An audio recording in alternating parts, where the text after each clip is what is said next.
क्या आपको याद है जब आप छोटे थे तो हर कोई आपसे सिर्फ एक ही बात कहता था, अच्छे से पढ़ाई करो, अच्छे नंबर लाओ, फिर एक अच्छी नौकरी मिल जाएंगी और उसके बाद ज़िंदगी सेट। हम सब ने यही सुना, यही माना और इसी रास्ते पर चलते रहे। स्कूल, कॉलेज, डिग्री, इंटरव्यू और आखिर में एक नौकरी। उस दिन लगा अब सब ठीक हो जाएगा, लेकिन क्या सच में ऐसा हुआ? आज सुबह जब आप ऑफिस जाने के लिए निकले थे, क्या आप खुश थे? या सिर्फ इसलिए गए क्योंकि EMI भरनी है, क्योंकि महीने के आखिरी तक सैलरी चाहिए, क्योंकि घर की जिम्मेदारियां आपका इंतजार कर रही है? अगर आपका जवाब हाँ है तो आप अकेले नहीं हैं। भारत में लाखों लोग हर सुबह अलार्म से नहीं बल्कि जिम्मेदारियों से उठते हैं। सुबह जल्दी उठो, जल्दी तैयार हो, ट्रैफिक झेलो, पूरे दिन टारगेट्स पूरे करो, बॉस को रिपोर्ट दो, फिर रात को थक कर घर आओ और अगले दिन फिर वही सब। ऐसा नहीं है कि नौकरी बुरी है, बिल्कुल नहीं। नौकरी सम्मान देती है, सीखने का मौका देती है, घर चलाती है, लेकिन सिर्फ नौकरी पर जिंदगी निर्भर रहना आज पहले जितना सुरक्षित नहीं है। क्यों? क्योंकि दुनिया बदल चुकी है। आज AI बहुत सारे काम कर रहा है, कंपनीज कॉस्ट कटिंग कर रही है, कंपटीशन हर साल बढ़ रहा है और सबसे बड़ी बात, महंगाई आपकी सैलरी से भी तेज भाग रही है। आज 100 में वो चीज़ नहीं मिलती जो कुछ साल पहले 50 में मिल जाती थी, लेकिन आपकी सैलरी उतनी तेज़ी से नहीं बढ़ती। यही वजह है कि लाखों लोग अच्छी सैलरी होने के बाद भी फाइनेंशियल स्ट्रेस में हैं। अब मैं आपको एक छोटी सी कहानी सुनाता हूँ, रियल लाइफ स्टोरी। मान लीजिए एक लड़का है जिसका नाम है रोहित। रोहित एक प्राइवेट कंपनी में काम करता है, सैलरी 48,000 है। उसका दोस्त कहता है, भाई तू तो अच्छी कमाई कर रहा है, लेकिन सच्चाई कोई नहीं जानता। हर महीने 14,000 घर का किराया, 9,500 EMI, 6,000 फैमिली एक्सपेंसेस, 4,000 पेट्रोल, 3,000 बिजली का और इंटरनेट बिल, बाकी ग्रोसरी, मेडिसिन और अचानक आने वाले खर्च। महीने की पहली तारीख को सैलरी आती है और सिर्फ 10 दिन बाद बैंक बैलेंस आधा रह जाता है। फिर वो कैलेंडर देखता है और सोचता है, अभी तो पूरा महीना बाकी है।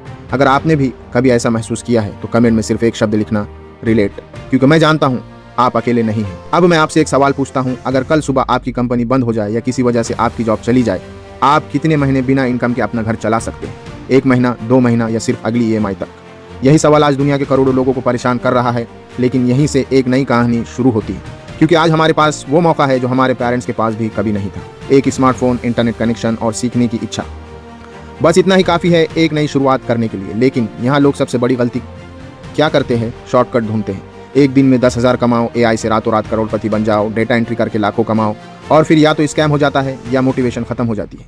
इस वीडियो में ऐसा कुछ नहीं होगा। मैं आपको कोई अपना सपना नहीं बेचूंगा। मैं सिर्फ वो तरीके बताऊंगा जो आज रियल लोग रियल दुनिया में सच में कर रहे हैं। हो सकता है पहले महीने एक भी रुपया ना आए, लेकिन अगर आपने अगले 6 महीने सिर्फ रोज 2 घंटे दिए तो आपकी जिंदगी आज से ही वैसे शायद कभी ना रहेंगी।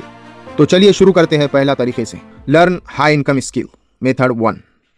दोस्तों, आज से लगभग 10 साल पहले अगर किसी इंसान को अच्छी कमाई करनी होती थी तो उसके पास 2 ही रास्ते थे, या तो बड़े कंपनी में नौकरी या अपना बिजनेस। लेकिन आज एक तीसरा रास्ता है और उसी ने लाखों लोगों की जिंदगी बदल दी है।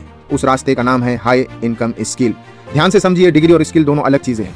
डिग्री आपको इंटरव्यू तक ले जा सकती है, लेकिन स्किल आपको पूरी दुनिया से जोड़ सकती है। आज अमेरिका की कंपनी भारत के किसी छोटे शहर में बैठे इंसान को हायर कर रही है। क्यों?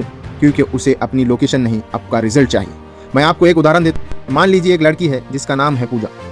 पूजा किसी बड़े शहर से नहीं थी, उसके पास महंगा लैपटॉप भी नहीं था, लेकिन उसने रोज सिर्फ 2 घंटे निकालकर वीडियो एडिटिंग सीखनी शुरू की। शुरुआत में उसके एडिट इतनी अच्छी नहीं थी, कई बार लोगों ने रिजेक्ट किया, कुछ क्लाइंट ने रिप्लाई तक नहीं दिया, लेकिन उसने हार नहीं मानी। लगभग 4 महीने बाद उसे पहला क्लाइंट मिला, पेमेंट मिली सिर्फ 1500। आज शायद आपको ये रकम छोटी लग सकती है, यही 1500 उसकी जिंदगी का सबसे बड़ा कॉन्फिडेंस था। आज वही पूजा हर महीने 80,000 से ज़्यादा फ्रीलांसिंग से कमा रही है। उसके क्लाइंट्स भारत से नहीं, विदेश से है। क्या ये आसान था? नहीं। क्या ये पॉसिबल है? बिल्कुल, लेकिन सिर्फ उनके लिए जो रोज सीखते हैं। अगर आपको समझ नहीं आ रहा है कौन सी स्किल सीखे, तो ये देखिए, video editing, thumbnail design, graphic design, copy writing, social media management, AI tool, excel automation, resume writing, voice over. इनमें से सिर्फ एक स्किल चुनिए और अगले 90 दिन तक इस पर फोकस कीजिए। याद रखिए, जो इंसान हर महीने नई स्किल सीखता है उसे नई अपॉर्चुनिटीज खुद ढूंढने लगती है। लेकिन स्किल सीखने के बाद सबसे बड़ा सवाल आता है, क्लाइंट कहां से मिलेगा? यही गलती ज्यादातर लोग करते हैं और अब मैं आपको वही बताने वाला हूं। Method 2, find your first client.